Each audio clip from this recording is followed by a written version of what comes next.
по очереди. Село Харатурну.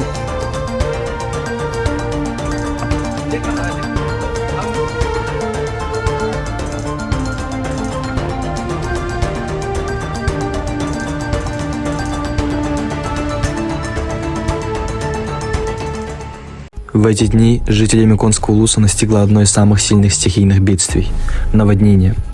После продолжительных дождей вышли из берегов реки Индигирка и Куйдусун.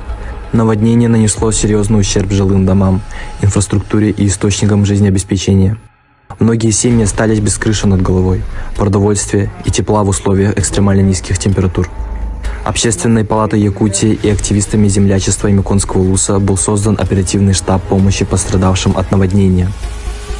Дорогие якутяне, просим каждого откликнуться на призыв и помочь пострадавшим материальной помощью, финансовыми пожертвованиями для восстановления домов и инфраструктуры. Собранные средства и вещи будут направлены напрямую в Мекон через официальные организации и волонтерские штабы. Штаб находится по адресу Курашова, 24, 4 этаж, 401 кабинет.